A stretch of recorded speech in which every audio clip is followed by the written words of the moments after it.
नहमदुहु व नुसल्ली अला रसूलिहिल करीम व बिही नस्तईन।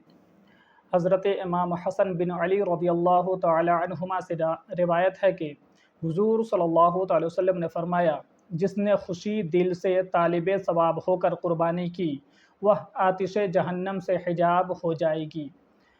हज़रत इब्न अब्बास रज़ियल्लाहु तआला अन्हुमा से रिवायत है कि हुज़ूर सल्लल्लाहु अलैहि वसल्लम ने इरशाद फरमाया, जो रुपया ईद के दिन कुर्बानी में ख़र्च किया गया उससे ज़्यादा कोई रुपया प्यारा नहीं।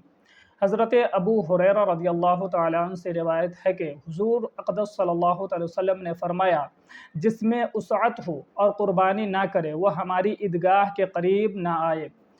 हज़रत ज़ैद बिन अरक़म रज़ियल्लाहु तआला अन्हु से रिवायत है कि सहाबा रज़ियल्लाहु तआला अन्हुम ने अर्ज़ की, या रसूलल्लाह सल्लल्लाहु अलैहि वसल्लम, ये कुर्बानियाँ क्या हैं? फरमाया कि तुम्हारे बाप इब्राहीम अलैहिस्सलाम की सुन्नत है।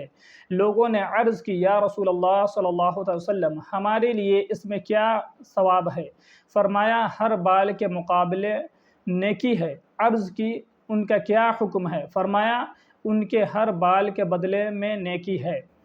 हज़रत बरा रज़ियल्लाहु तआला अन्हु से मरवी है कि नबी करीम सल्लल्लाहु अलैहि वसल्लम ने फरमाया, सबसे पहले जो काम आज हम करेंगे वो ये है कि नमाज़ पढ़ें, फिर उसके बाद क़ुरबानी करेंगे। जिसने ऐसा किया उसने हमारी सुन्नत को पा लिया, और जिसने पहले ज़बह कर लिया वह गोश्त है जो उसने पहले से अपने घर वालों के लिए तैयार कर लिया। क़ुरबानी से उसे कोई कुछ ताल्लुक़ नहीं।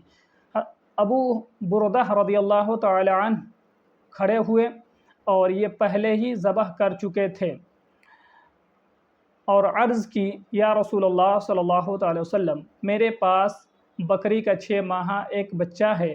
फरमाया, तुम उसे ज़बह कर लो, तुम्हारे सिवा किसी के लिए 6 माह बच्चा किफ़ायत नहीं करेगा। वमा अलैना इल्लल बलाग।